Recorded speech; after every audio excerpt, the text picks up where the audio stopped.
2-5-1 is probably and very likely the most important chord progression in jazz. All jazz standards and most of all the other tunes that are out there have 2-5-1 progressions. Because the 2-5-1 progression is so important, I want to dig into it right away. Let's go. The basic 2-5-1 progression is best explained by looking at the major scale. In the major scale we have all these beautiful chords, one on each step. And the 2-5-1 progression gets its name from the numbers in the scale, the 2-5-1. When we look up these chords from the tune, we find them right there in the scale, up on each step. And one of the basic skills you need to have when you're working with the 2-5-1 and you're working with jazz tunes is to recognize the 2-5-1. The first thing I would do is looking for dominant chords.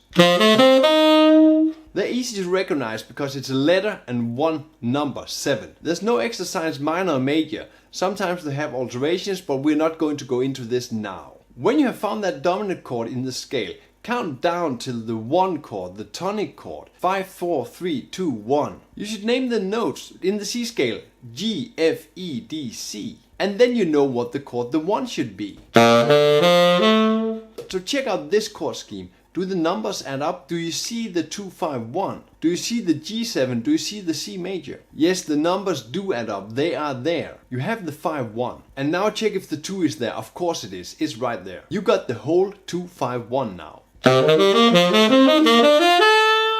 The first thing you really want to learn when you're improvising on jazz chords, the 2-5-1, is hearing what you're going to play. So you have checked out the chords already. Now add them to the tune or add them to the progression. Play it slowly with a backing track. The backing tracks help you hear the chords while you're playing them. You can get the Autumn Leaves backing track of course, but then you have other chords. You can also get a 2-5-1 backing track. Do not mix up these 2-5-1s with the rest of the chords yet.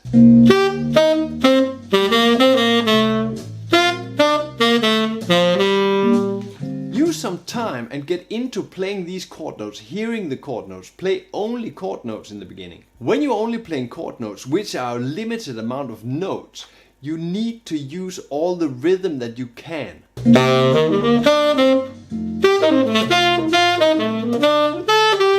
You need to spice up all these phrases you play with extra rhythm. And playing all these chord note solos will take you to the next step. Solos using the full arpeggio.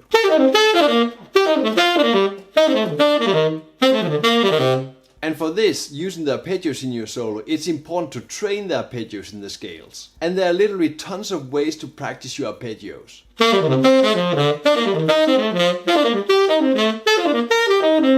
In the lesson manual PDF you can download on Patreon, I've added lots and lots of exercises.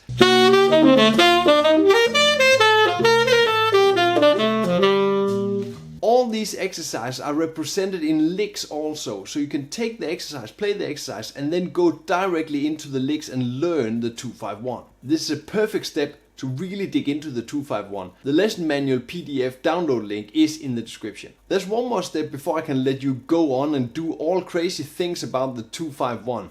This is scales. There are 2 steps, but I'm saving the last step for last. We started out with the C major scale. And of course we need to use this in our solos. We connect the scale to the chords. Let's turn this around and connect the chords to the scale. In the row of arpeggios, let's take a look on the C major chord. You see that it fits the C major scale.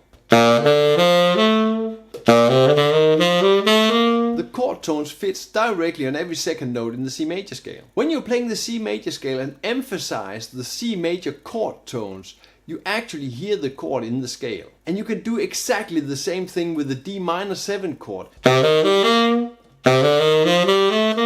So pick out the D minor 7, play the scale from the D and up. When you emphasize the D minor chord tones in the scale, you hear the D minor chord. When you have matched these scales to the chord, the D minor, the G7, the C major,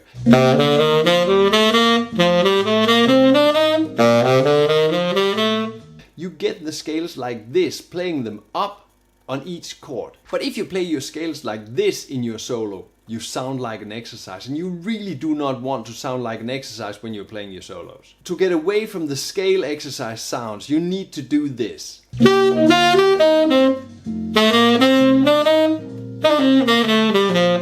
need to add the scale in small bits, and when you're adding these small bits, think rhythmically. And then you see that I'm adding scales between the chord tones, using a chord tone as a beginning tone and using a chord tone as an end. This gives a very clear sound of the chord, and at the same time the rhythm puts some pop into the line. And here comes the secret step. Let's call it a necessary step, but very, very important. You need all keys. I'm sorry to say so, but you need all 12 keys. These 3 tunes are taken out of the Great American Standard Book, and they're in 3 different keys. Yes, you need to learn all the keys, because you need to improvise in many more keys. You see all these 2-5-1s in different keys? Let's see how you do this and check out the scale of A major. So let's run through the method one more time.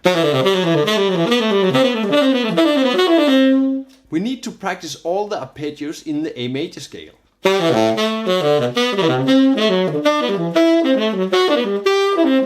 Practice them in any way you can think of. And here the lesson manual PDF comes in hand. It has lots of these scale exercises in different patterns. And when you have practiced these scale exercises, you must promise me to take them into your lines, take them into the 2-5 licks and use these exercises in your sound.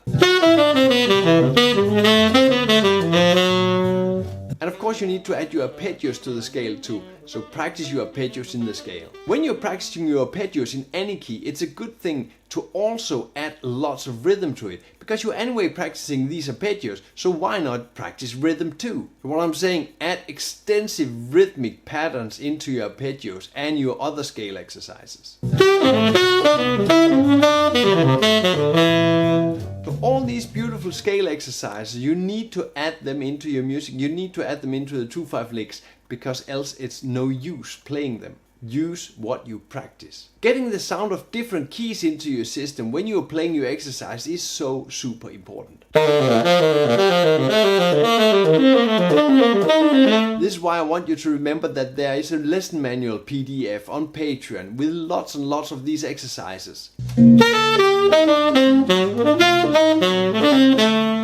And they're all worked into beautiful licks you can take and grab and go. You're ready to play. And to get you into playing in more keys, everything is transposed into all 12 keys. The lesson manual download link is right here. And then I want to introduce you to this video. The 4 most important scale exercises. Yes, you heard right. Use these exercises when you practice your scale and go directly into playing 2-5-1s using these great exercises.